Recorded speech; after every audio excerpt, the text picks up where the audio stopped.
Hi, welcome back to the Harpreet Singh Show, and you're watching Tania's Truth Talk. And today we have a guest for you. Her name is Kamal Dhillon.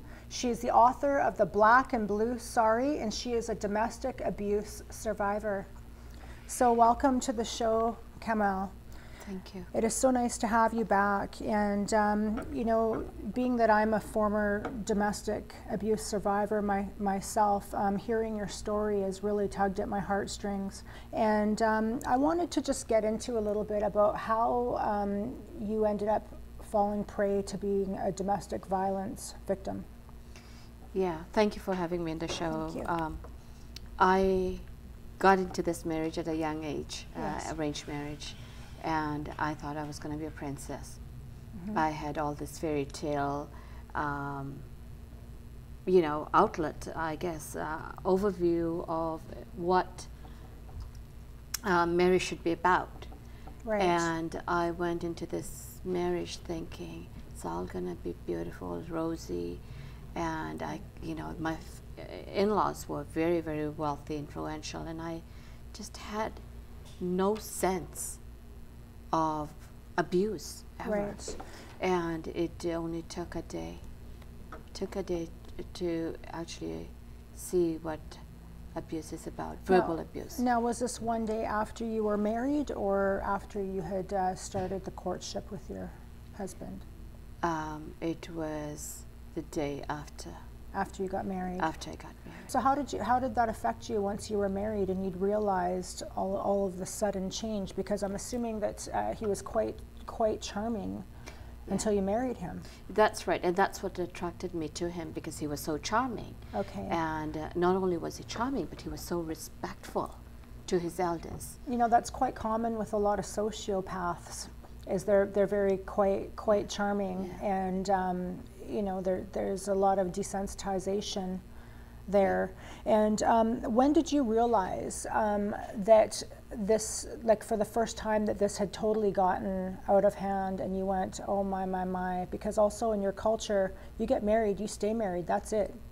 So Yeah. when did you realize that you just made one of the biggest mistakes of your life? Well, I thought at that time, when my mother-in-law gave me all these rules, What type of rules did she give you? whatever happens in this home stays in this home. Mm-hmm. You are to worship him because he's your God from this day forth. Oh. You are not to be seen in front of the elders. As soon as they come in, you cover your head and you leave the room. And I thought, have I made a mistake? And none of this was laid out to you before you got married? Well, it didn't happen in my home. Right. My parents were very, very welcoming to the daughter-in-laws. Right. And there were no such rules, so it was all shock to me. Right. And then the night of our honeymoon, I was raped. Mm-hmm. And so I started thinking of all the things and what he had just done. Did I make a mistake? And then you'd hear things from him like, this is normal. Right. All the women go through that, and I did not know. Right. So, you know, as time progressed and I got deeper into abuse and under his control. Right. Now, that's very important that you bring up the word control, because a lot of people tend to think, you know, I speak out on domestic violence issues as well, and they say, well, you know, the abuse is the physical beatings, and yes, that's a big part of it. However, with myself being a former abuse survivor, the stuff that still haunts me until this day was the constant breaking of my spirit, That's the right. dehumanization, the stripping you right down to nothing. That's right. And that was the Yeah. case with you? Yeah, I think the words spoken over me, how degrading they were, and yet I was supposed to believe them. Like, you know, you're a useless bitch. You're good for nothing. No one wants you. Right. Be happy. I have you. Right. Can you ever do anything right? Right. You know, so you try harder and harder, and there was nothing that I could do Right. that was good enough. Right. And, you know, I find years later, even though I've got all this healing, years later, something will pop up and I'll say, can I do this right? Will I ever be able to do it right? Some of it is still embedded Yeah. in your in your brain. Yeah. So how is that affecting, you know, the work that you're doing today? Because I mean, now you're an international speaker on domestic violence. So, I mean, going back into your story, I remember you telling me, I'd like you to elaborate on some of this, but your husband had broken your jaw. You've got artificial jaw on your face. Yeah. He tried to drown you and feed you to the sharks. Can you share with me a little bit about that? Yeah, well, those are a couple of things that he tried to do. How it began was he would say to me, "Do you love me? Do you love the children?" And of course I loved my children, who doesn't? Yes. And I would say yes. So he would say, "What would you do for them?" Right. And I'd say, "Well, I'd do anything." "Well, why don't you kill yourself? Would you die for them?" And I thought he was joking. Right. Until it became a reality when he offered poison to me and he said, "Drink it." Because what he wanted to do was, because I would have committed suicide, he would have benefited from their life insurance, right, and lived the life that he wanted. Right. That failed. He did force poison down my throat, and then he tried to douse me with kerosene. Right. He hung me by my sari. Right. You know, pushing me into a shark-infested water. So the abuse was so, it wasn't abuse, it was torture.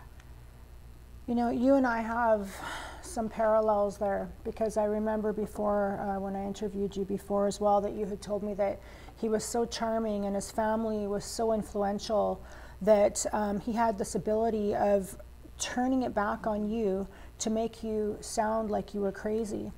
And this is so common with so many women, because when I was a domestic abuse victim, my husband one time had pinned me up against the wall, and he shoved a handful of pills down my throat and was forcing them down my throat to swallow them. And then he called the ambulance, and he said, "Come and get her, she's crazy, she tried to commit suicide." And so when the ambulance came, I was crying, and I said, "He forced them down my throat," and off I went to the psychiatric ward. And he just went from a Jekyll to a Hyde and was very charming when they came. Yeah. This is very common. I mean, you teach seminars now, and you work with hundreds of domestic abuse survivors. And how common is this, that you come across this type of thing where the women say that he made them look crazy? Yeah, I think that one, the crazy making, is very common, where women start to doubt, am I really going crazy? Right. Is he right? And in my workshops, I do role plays where I use something that he did to me. One incident where he took me to the doctor with the kids, told me that it was a kid's appointment. Okay. Check-up for the children. And in the waiting room, and the waiting room is full. Right. And he leans over towards me and said, "Make sure to tell the doctor about the voices you're hearing." Right. And I said, "What voices?" And he goes, "That one." And it got to a point where within minutes, where I was a happy mother with my children, thinking, you know, the children are going to get checked up, a clean bill of health, to where the doctor and him are threatening to call the ambulance and have me admitted. Right. And sent to Riverview at that time. Well, that's the best way to do it, according to them, because if they can say you're nuts, then you can't get the kids, right? Yeah.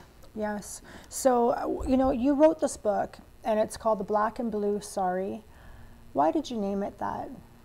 Well, when I was going through that, the whole script, and I was reading it, and a doctor friend and I, we read it, and we thought, what's the theme here? Black and blue. Yeah. And throughout my 12-and-a-half-year marriage, I was, you know, black and blue most of the time. Right. And a sari, I got married in a sari, wearing a sari. Right. And yet, a sari became a weapon when he hung me. But at the same time, a sari is a covering for our Indian women, and it's also a covering for our bruises. We cover up, making excuses for others Okay. Well, what happened to the scars on your face, the bruises? And we said, well, we fell or ran into a door. Right. So that's how the name became Black and Blue Sari. So is that quite common in the Indo-Canadian community, or even just the Indian culture as it is, that many of these saris are covering up bruises on the wives? Is the domestic abuse that prevalent? I used the sari as a global language, okay, because we all cover for somebody else. We're going to get back into more of this after the commercial break. Tune in after the commercial break to more to come on Tania's Truth Talk on the Harpreet Singh Show.